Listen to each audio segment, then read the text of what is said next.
Hello viewers, আমি এখন যাচ্ছি কক্সবাজার থেকে হিমছড়িতে।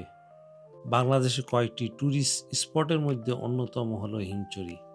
এই জনপ্রিয় ট্যুরিস্ট জায়গাটি পর্যটন আসে সারা পৃথিবী থেকে। হিমছড়ির পাহাড়, ঝর্ণা, সমুদ্র, প্রাকৃতিক যে মোহনীয় সৌন্দর্য তা মুগ্ধ করে তামাম দুনিয়ার মানুষকে।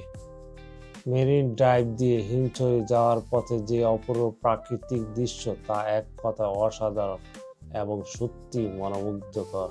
যতই বর্ণনা করি না কেন এর সৌন্দর্য ও মাধুর্যতা প্রকাশ করার জন্য যথেষ্ট নয় মোটেও। এই পথে আমি যা কিছু দেখেছি তা আমি আপনাদের দেখাবো। এই রাস্তার একধারে যেতে যেতে পাহাড়ে ছোট বড় অনেক ধরনের গাছপালা দেখা যায় এবং অপর পাশে আপনারা দেখতে পারবেন বিস্তীর্ণ সমুদ্র। আমি এখন অবশেষে হিমছড়িতে পৌঁছালাম। এই হলো হিমছড়ি লোকার স্বাগতম আছে আমাদেরকে। আর ঠিক উল্টা পাশে আপনারা দেখেন সমুদ্র। হিমছড়ি পৌঁছানোর পরে ও পাহাড়ে ওঠার আগে আপনারা নানা ধরনের দোকান দেখতে পাবেন।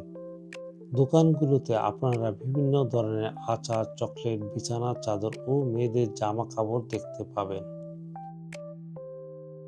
এখানে আছে অনেক বড় সুপারি। এই সুপারি কত করে এগুলা?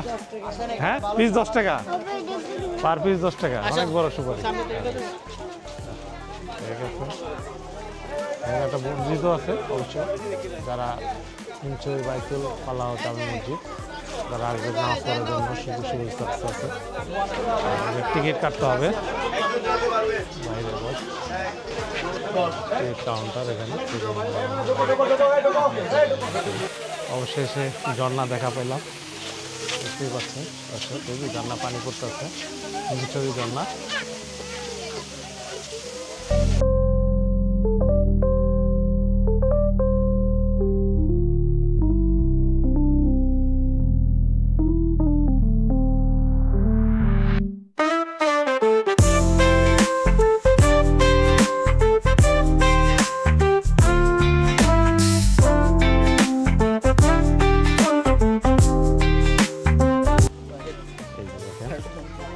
পাহাড়ি ফুল এগুলো কি পাকা আছে?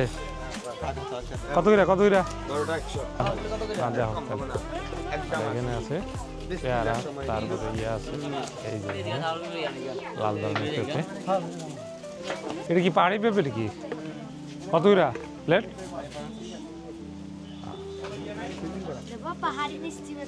কত করে? তাই দাও দিয়ে আমার এটা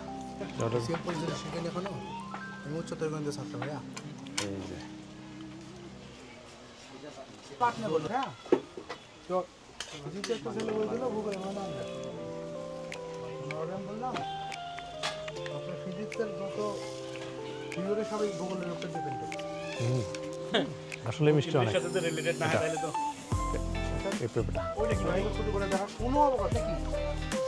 মিষ্টি না, অনেক মিষ্টি।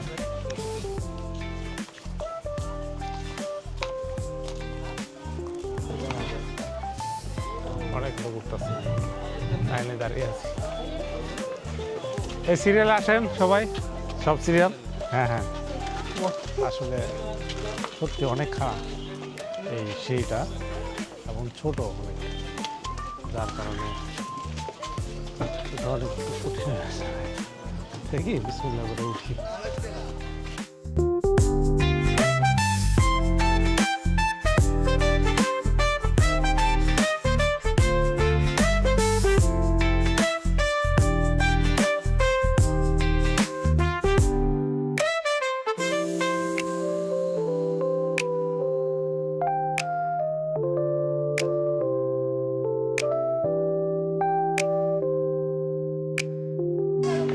মানুষ উঠতেছে কীভাবে বুঝছেন, কত খারাপ একদম নিয়ে উঠতেছে।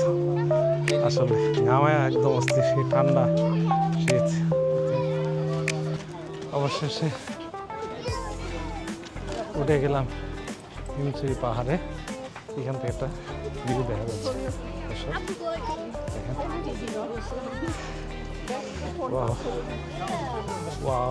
অসাধারণ। সুবহানাল্লাহ সুবহানাল্লাহ। বাংলাদেশের পতাকা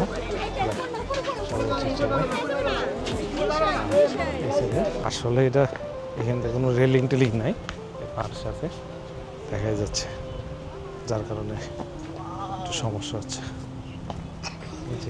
আমরা পাহাড়ের উপরে এসে দেওয়ার মাঝখান একটা এরিয়া, আবার পাহাড় দেখা যায়, যেটুকু যাওয়া যাবে সেটুকুই পাহাড় আর পাহাড় দেখতেই পাচ্ছেন এই যে সমুদ্র আর এই পাহাড়ে কত উঁচায় আছে, দেখতে অসাধারণ। দাম অনেক, একটা ডাবের দাম 180, আর ছোটোগুলা 150 টাকা, বড়গুলা 180 টাকা। সত্যি অসাধারণ। নিচে পাহাড়ের উপরে নিচে একটা জায়গা, তারপরে পাহাড়, আর এখানে একটা ইয়ার মতো করে বসার জন্য স্পট করছে। সমুদ্রটা এবার পুরোপুরি দেখা যায় এখান থেকে, দেখা যাচ্ছে মোটামুটি সমুদ্রের ঢেউটা থেকে শুরু করে মোটামুটি দেখা যাচ্ছে। যেটা আমি পাড়ে আছে অনেক দূরে সমুদ্র থেকে, মোটামুটি সমুদ্রের গর্জন শোনা যাচ্ছে এখান থেকে। যারা আসবেন অবশ্যই আপনারা হিমছড়ি সি বিচে আসবেন, এবং সাথে আপনারা একসাথে পাহাড়ও দেখতে পারবেন, সমুদ্রও দেখতে পারবেন। এটা অন্য কোথাও ওভাবে দেখতে পারবেন না, কিন্তু এটা কাছাকাছি তো সবচেয়ে বেস্ট প্লেস আমার কাছে মনে হয় এই জিনিসটা। যারা নিরিবিলি পরিবেশ পছন্দ করেন তারা অবশ্যই এই হিমছড়ি সি বিচটা পছন্দ করতে পারেন, কারণ এই জায়গাটা এত টুরিস্ট আসে না, যার কারণে আপনারা এখানে সবচেয়ে উপভোগ করতে পারবেন। কত বড় একটা ঢেউ, সত্যি অসাধারণ।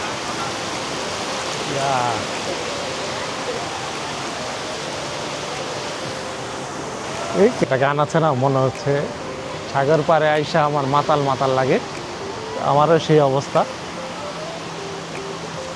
আজকে সাগর পাড়ে এসে একসাথে গর্জন শুনছি, আর যেই সমুদ্রের সি বিচ, সমুদ্রের উপভোগ করছি।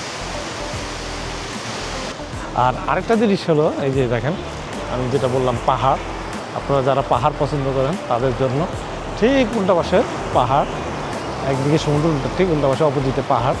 আপনারা আসবেন, এনজয় করবেন এবং খুব ভালো লাগবে। আমি মনে করি অনেকে শুধু কক্সবাজার বলতে কলাতলি, ডলফিন মোড় আর কলাতলি বিচটাকে বোঝায়, অন্য সাইডে অতটা যায় না। কিন্তু আমার মতে আপনারা যারা আসবেন অবশ্যই আপনারা এই হিমছড়ি সি বিচ এবং আসবেন, এবং হিমছড়ি ঝর্ণা থেকে শুরু করে হিমছড়ি পাহাড় আপনারা উপভোগ করতে পারেন। এই যে দেখতে পাচ্ছেন ঝাউ গাছ সব আছে এখানে, পাহাড় কাছেই পাহাড়। এখানে মোটামুটি আমরা যারা আসবেন তারা অবশ্যই আসবেন।